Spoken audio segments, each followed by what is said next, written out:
Here this morning with Peter Bouteneff. He is professor of systematic theology at St. Vladimir's Orthodox Theological Seminary. We are here at the Yale Center for Faith and Culture today in New Haven, Connecticut, to talk about the future of theology, of this shared endeavor in which we participate. Peter, if I may, thank you so much for being here with us. It's a joy to be here. So happy to be here. So, we have this kind of big topic on our hands to kind of talk about theology, where it is right now, where we see it headed in the future, and we'll have a chance, and I'll get to this in just a moment. We'll spend some time concerned with, what is it we have to be worried with in theology, and there are some things presumably to be concerned about. But let's start on the positive side. What do we have to be grateful for? What is right with theology these days? Let's see, what do we have to be grateful for? One thing is, I think communication technology has enabled theology to be a lot more interactive than it was. And of course, people can still choose to remain very isolated in their theological thinking, but it's harder to do so. And anyone who has even the slightest inclination to listen more widely to what's being said can do that very, very easily. And so theology has at least the potential of being a more alert and informed discipline. Of course, the primary task of theology is to be alert to God. But alertness to each other, you could say, is even part of being alert to God, but also alertness to each other is part of the theological task. What are other people saying? What are other people thinking? What are other people's take on Scripture, on what is revealed about God in these different ways, different places? So that's something definitely to be grateful for, and whether that is going all right or not is a separate question, because the same communication technology that is so positive potentially for theology and for human interaction and human communion, to use a theological term, that same technology can enhance the silo mentality and can be a way for extreme groups to kind of just simply listen only to each other and network with each other. So I may be already going into the second part of your question. Keep going. What is it that we ought to be concerned with? I think that I think, for example, in my own church, of groups who are deeply anti-ecumenical. They're deeply anti-discussion with other churches. They're highly, you could use the word fundamentalist in a certain way, and those kinds of groups are common to all of the Christian churches and all of the religions, in fact. And in a way, the internet has allowed them to network and flourish better, and including even, not to say that all serious conservative and even fundamentalistic religion needs to lead to violence and terrorism, but when it does, we know how the power of Twitter and Facebook and the internet generally, how it has helped galvanize terrorist movements as well. Right. So it is, the internet is a neutral tool. Communication technology is itself neutral. And I guess I was happy to focus in the first run on the positive dimensions, since that's the first question you asked. Yeah. But it is a two-edged sword tool. Yeah. Well, and that gets us to one of the kind of main points of conversation we wanted to have for this consultation over the next couple of days, which is all of us, and we're all, of course, located in very different sorts of institutions, different religious communities, but we all operate within a larger world that's increasingly pluralistic. And you've actually done some really interesting work. You've got a book recently on the music of Arvo Pärt, who you point out as the most performed living composer. Is that these days? Yes, that's right. And he writes sacred music that non-religious folks find compelling. And you found there, it seems to me, a really interesting kind of touch point for actually doing theology alongside with, even for, in some sense, serving, right, a kind of broader pluralistic community, who in this case is oriented around Pärt's music. That's and right. is itself then within those who are devoted to Pärt's music, a very internally, ideologically diverse community of people, religious, non-religious. How do you see theology kind of speaking within and to these sorts of very diverse communities? Yeah, that whole process of engaging this music of Arvo Pärt, the Estonian composer, he's an Orthodox Christian, so the music he writes, and almost all of it is settings of sacred texts from across the Christian traditions, and in some cases Abrahamic. I mean, there's Old Testament settings as well, and New Testament and Latin liturgical settings, Orthodox, patristic, contemporary and ancient patristic settings. And so as you pointed out, Matt, the listenership is very diverse, and people of different faiths and people of no faith at all, and the famous spiritual but not religious, not only find his music compelling, but they describe it with words like spiritual. So once they describe it with that word, somebody like me who is invested in Orthodox Christian theology and in God, I hope, kind of perks up. And now could this then be a locus for conversation? I think in so many ways, Christian theologians especially, maybe others too, have broken their shovel as far as, I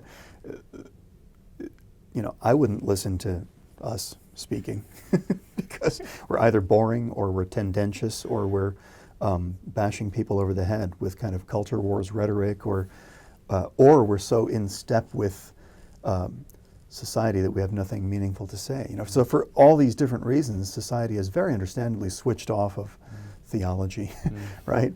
And so when this same society, broadly speaking, tunes into the spiritual, we always knew society has a thirst for the spiritual, and that thirst is expressed in a lot of very genuine endeavors and pursuits, and attention to the body through yoga, through there are all kinds of things. But when suddenly there's an audience that is listening to music, which in different languages, Pärt's music sets texts in Latin, German, Italian, English, Slavonic, Russian, and they're hearing the invocation of God and Jesus and Mary and the Holy Spirit and angels, and somehow, even though they have, as I say, often rightly tuned out us theologians, they're tuning in this music.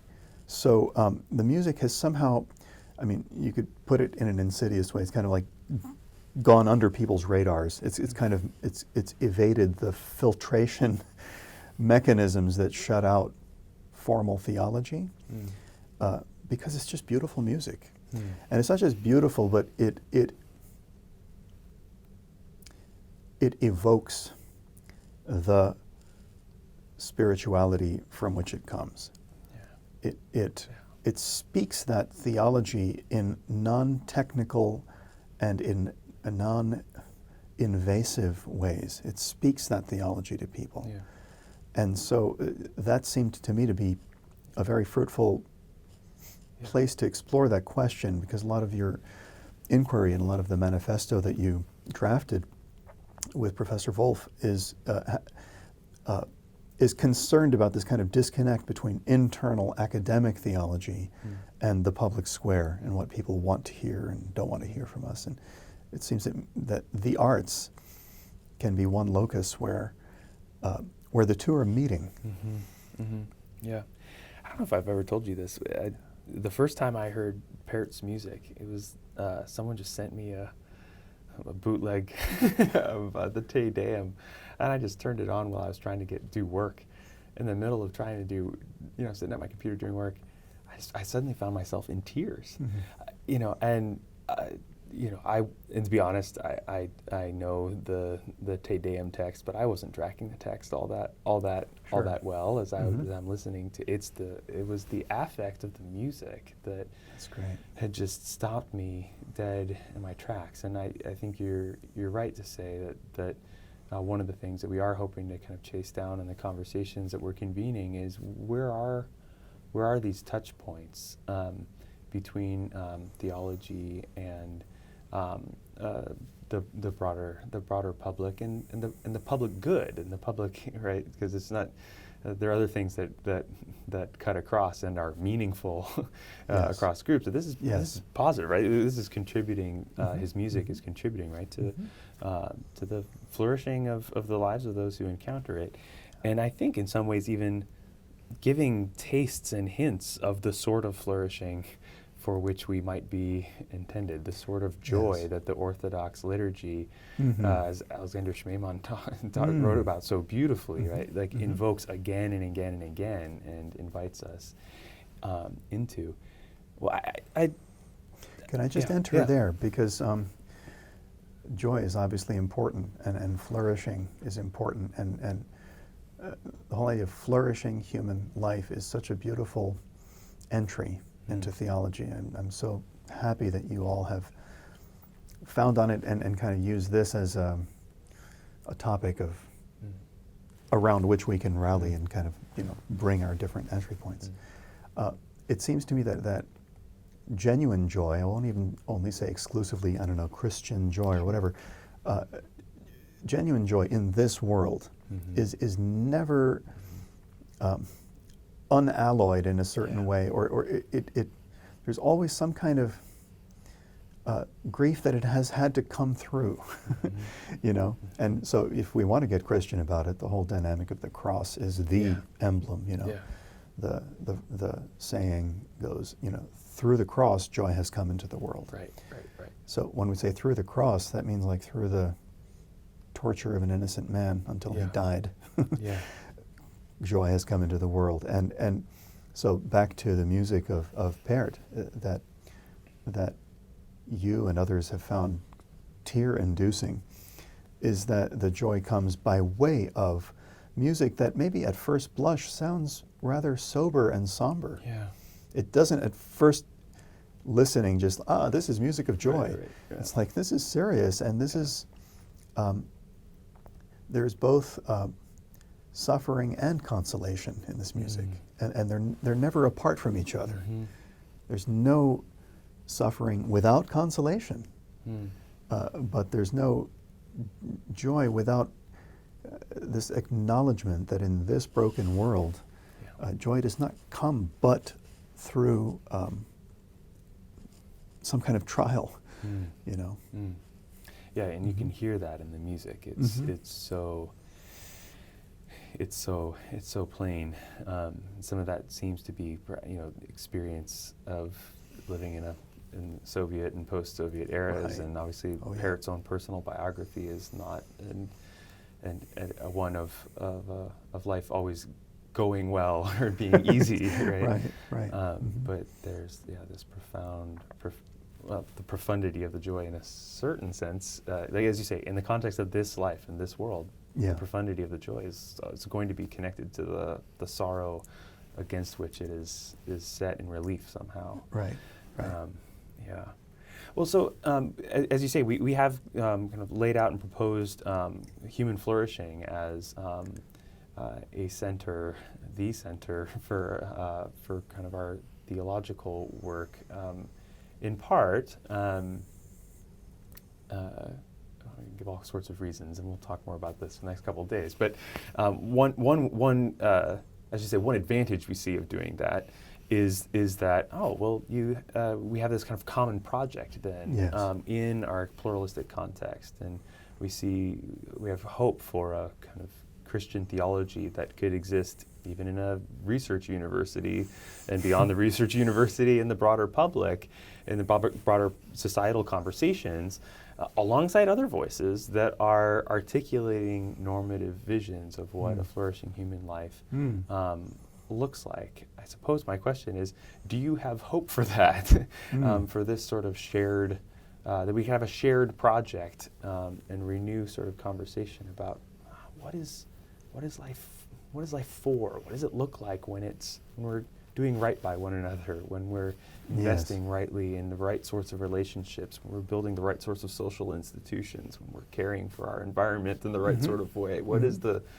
flourishing human life? Do you have hope for that as a sort of shared project? And how would you imagine kind of Christian theology participating in that shared project? I have a lot of hope for it because it's positive.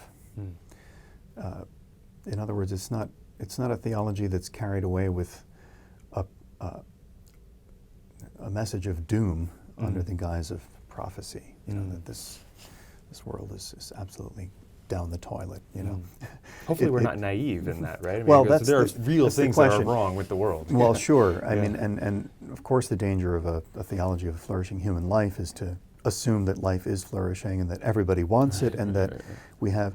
I mean, we do have more or less common sense for what it means to live right. You know, don't kill each other. Generally, don't lie, don't steal. I mean, these are pretty common elements to any kind of ethical and moral tradition across cultures and across time.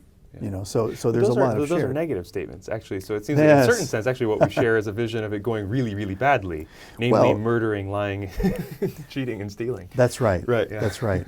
That's true. But in a way, the easiest way to find common ground is to identify what's outside of it. Of course, absolutely. So it's obviously not that, not that. It's kind of an apophatic way of getting somewhere. It's like, you know, how do you get to the center of town? Well, don't go that way, don't go that way, don't go that way, which means, okay, sounds like we're going this way. So that said, I think there can be some prophetic things that a rigorous Christian theology could offer to the question of what it means to live well and live correctly. Because if there are still people in the world who think that living well and living right simply means my own inner peace or my own comfort, then certainly there are things we might say to qualify that, and one of them would be to mitigate against kind of a purely individualistic view of flourishing. There is no flourishing of an individual. A rigorous Christian personalist theology is that there is no individual, period. There's no such thing as a single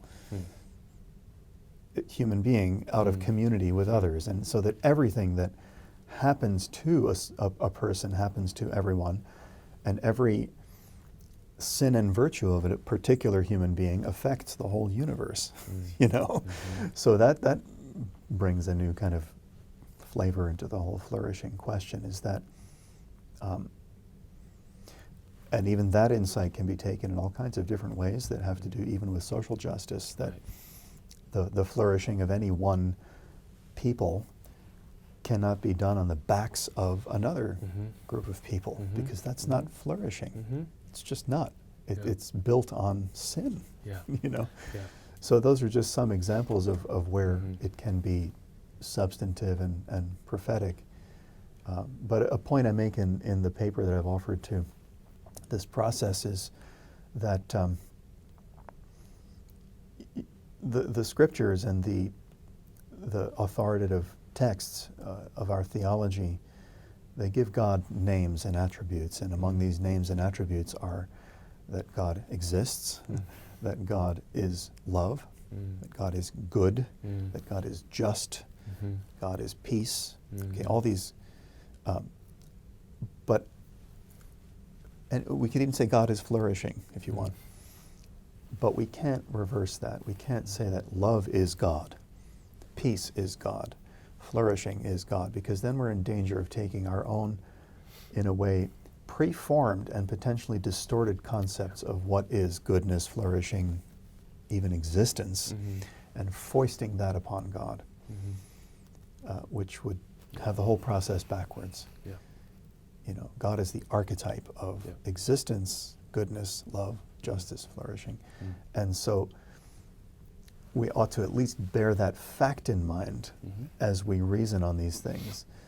Not that we can suddenly kind of put on a helmet that will give us the God's eye view of these qualities, but at least to know that my own formed concept of justice or of flourishing can't reign. It can't be the criterion. That the criterion has to be God. You know. Yeah. So yeah. Well, Peter, I thank you so much for the conversation and look forward to the conversation over the next couple of days. Thanks Me so much too. for being here. Thank you, Matt.